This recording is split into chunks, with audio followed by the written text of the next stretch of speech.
So, could UFOs be controlled from another dimension?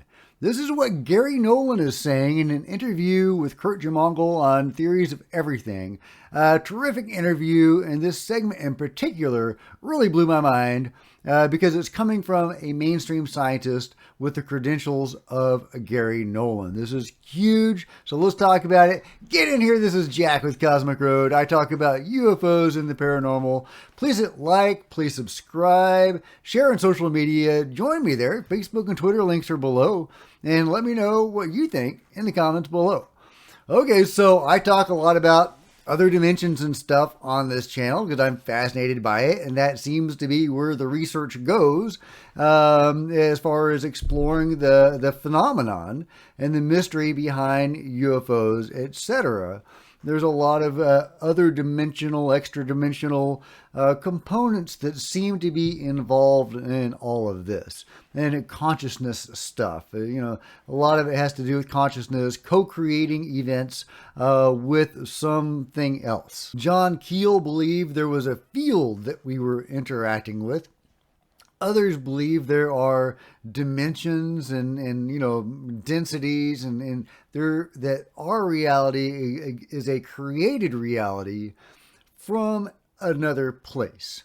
And that seems to be what Garry Nolan is suggesting. And he's saying that UFOs, might be coming from there and might be powered and controlled by some force, as he puts it, beyond the veil. Let's listen. Multidimensional reality, and whatever it is that is driving these objects sits somewhere else, and it's basically something that it pokes into our reality, and it's moving it from elsewhere. It's made to look like it's moving here, but it has no functionality here. The functionality doesn't reside in our side of the veil. The functionality is elsewhere. So, we might get one of these objects, let's say there's a crashed craft or beings or whatever, and they are no more real than a sculpted object, right? They don't have the function here. The function is driven from elsewhere. Okay, let me see if I get this analogy.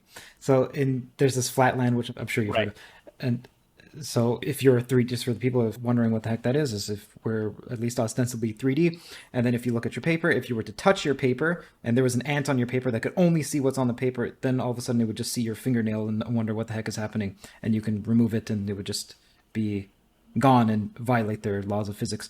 So the purpose would be like, imagine if I placed this cup down on the piece of paper. The cup is actually for water, for me to drink. Right. But these people see the bottom sliver of a plastic, and they're wondering, well, what the heck is the purpose of this? Well, that's actually not the purpose of it. It would be unreasonable for them to come up with the purpose. Right. Well, and if you were to now move it through their flatland, left and right, they would see nor even if they were to look at the object where it is, right, the pieces of plastic that are interfacing in their 2D, they would see no visible means of propulsion.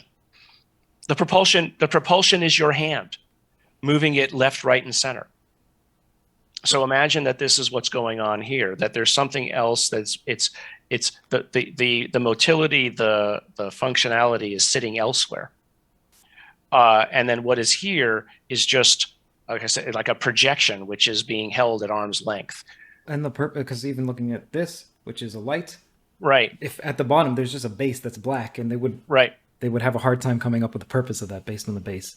So I think we have to be prepared for some disappointments in a way, because if what I just said is true, we might get a hold of some of these things and never figure out how they work because the engine is not here, the driving force is not here, and so but it is still a puppet which is used to interact with, or in Jacques' sense of the term, is the control feature, the control function, the control system. Boom! There you go. Garry Nolan is saying that UFOs could be controlled from beyond the veil. That's huge. This is a mainstream science guy talking about intelligences in another dimension interacting with our own. I can't overstate that. That's just enormous. And I have to really congratulate Garry Nolan for being willing to come out and talk about this stuff. Not everybody would. But let's break this down a little bit. Garry Nolan is saying that we may get a UFO ship, for example, in a crash retrieval, and not be able to find its power source or control mechanism. Well, according to, Bob Lazar, for example, he studied the control or the power function of a UFO, and it was the actual element that powered it was element 115, which was not even discovered, or in this case, created, until years later.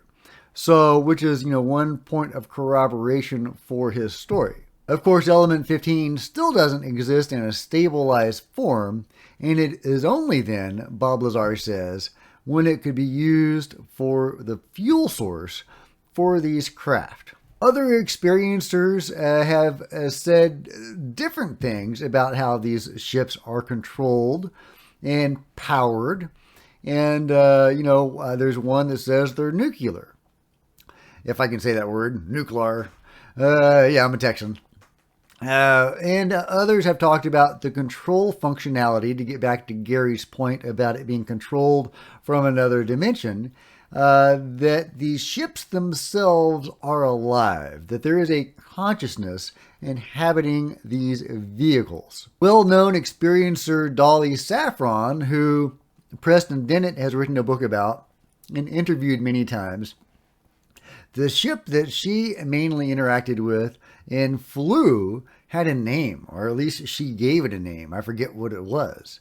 And she and many others who have flown these craft, because that's what she did, say they merged their consciousness with that of the craft. Yeah, that's right. Many abductees or contactees at some point during their abductions or contact experiences, because many don't like to be called abductees, like Dolly Saffron. She is a willing participant in this.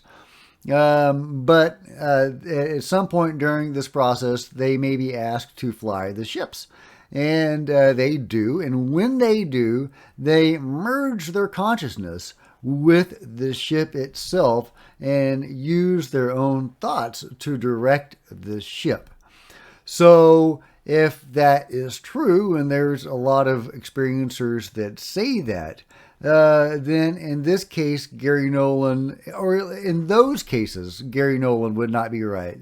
And that the ships would not be controlled from another dimension, except insofar as we ourselves may be in part from another dimension or existing in another dimension. And I am talking about things like the concept of the higher self. And how, our conscious, non-local consciousness, the idea that, we may ourselves be puppets in a way of our own consciousness, that it resides elsewhere in our brains, our filters. That's my terminology. Our brains are filters into this reality for our consciousness. And that's my own spin on that. But the idea is that in these experiences that these people are having, they are consciously controlling the ship. I don't know why they need to merge their consciousness with the ship, because the ship already has a consciousness. To me, that has never really made sense. Why can't you just tell the ship to go somewhere? And because it has a consciousness of its own, it knows how to get there. So I don't quite get that. I've never understood that. If anybody watching this knows the answer to that, please let me know, because I'm very curious about it.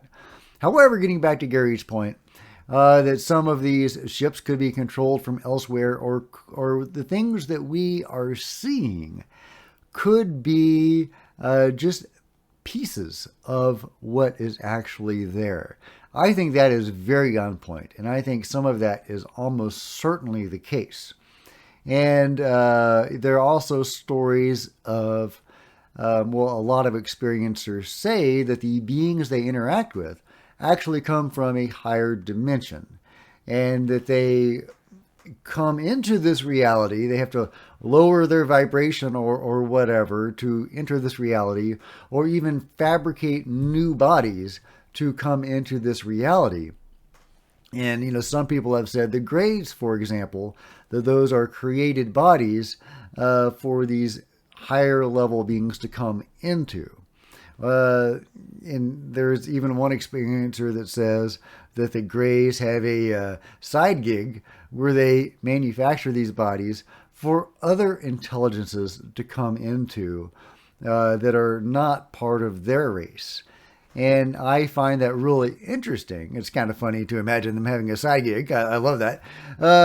But it also kind of dovetails with a lot of experiencers who are interacting with beings that look a lot like Greys, but don't act like the Greys that most people encounter. So I think that's a point of corroboration for that particular story. But that's just one example of many of the weird nature of all of this, and how there does seem to be a dimensional component to it, where beings are either interacting with this reality or coming into it, maybe even having to create bodies to do so. So I think Garry is very much on point here. There are forces at work here that are coming from beyond this reality. At least that's what my own research has shown and my own experiences have indicated. If you have researches or experiences that say something else, I would love to hear them. Let me know in the comments below. Anyway, I love all this stuff. I love it when the science gets weird. That's just fascinating to me. It really is. I mean, I love the nuts and bolts UFO stuff. Even before I discovered the metaphysical connection to all of this, I thought that was fascinating.